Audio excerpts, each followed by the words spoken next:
नमस्कार शेतकरी मित्रांनो, गणेश चतुर्थीच्या सगळ्यांना खूप खूप शुभेच्छा। गणपती बाप्पा आपल्या सगळ्यांच्या आयुष्यामध्ये खूप काही चांगली भरभराट आणो।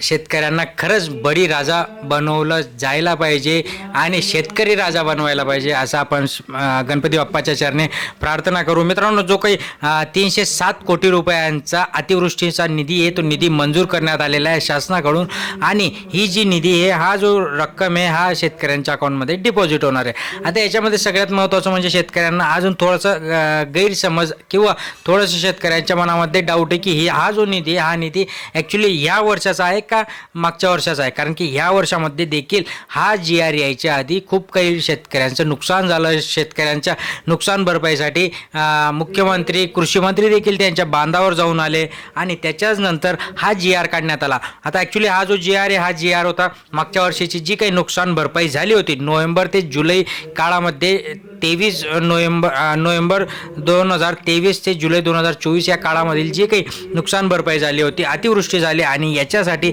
शेतकऱ्यांना हा जो निधी होता हा निधी ॲक्च्युली मागच्याच महिन्यात येणं अपेक्षित होतं, बट अजून आलेला नव्हता, काहीतरी कामासाठी लेट झाला आणि आता तो शासनाकडून मंजूर झाला। आता 307 कोटी 25 लाख रुपयांचा जो काही निधी आहे तो हा निधी शासन जिथं काही पाऊस जास्त होते, अतिवृष्टी होते, गारपीट होते अशा शेतकऱ्यांना हा मदत करतो।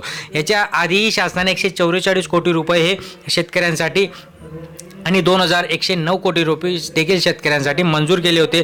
त्याच्यानंतर 596 कोटी रुपयांचा देखील शासनाकडून सांगण्यात आलं होतं की हे 596 कोटी रुपये देखील मिळतील।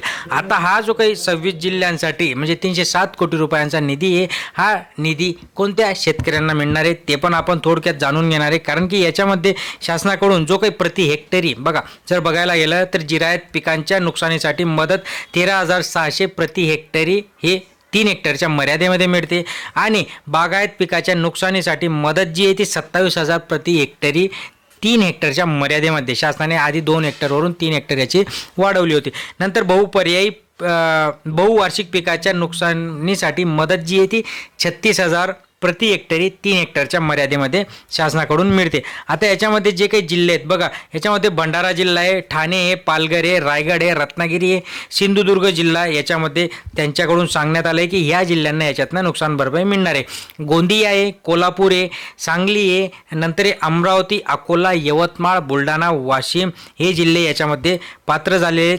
छत्रपती संभाजीनगर जिल्हा आहे, जालना आहे, नांदेड आहे, नंतर छत्रपती संभाजीनगर, परभणी, हिंगोली, लातूर, बीड, धाराशिव हे जिल्हे देखील याच्यामध्ये पात्र करण्यात आले आहेत। याच्यामध्ये जो काही पीक विमा जो काही आपला खरीपसाठी जो काही अग्रिम तर येणारच आहे, अग्रिम अजून आलेला नाही आहे, अग्रिमसाठी काही शेतकऱ्यांच्या काही महसूल मंडळे याच्यामध्ये पात्र आहेत। पण हा जो GR आला होता, स्पेशली हा GR आला होता 2023 जे काही नुकसान भरपाई झाली होती आणि ही जी काही नुकसान भरपाई होती हे 307 कोटी रुपये 25 लाख आता जे जिल्हे आपण बघितले या जिल्ह्यातील शेतकऱ्यांना हे मिळणार आहे। मित्रांनो, अशाच हे जे काही अनुदान होतं हे लवकर येणं होतं, बट काही कारणास्तव किंवा विधानसभा तोंडावर असण्यामुळे हे आपण लेट देऊ असं शासनाचा विचार असू शकतो आणि म्हणूनच त्यांनी हा आता केला। असो, या जिल्ह्यातील शेतकऱ्यांना हा निधी मिळणार आहे, याच्याही नंतर आपण असेच अपडेट देत असणार आहे।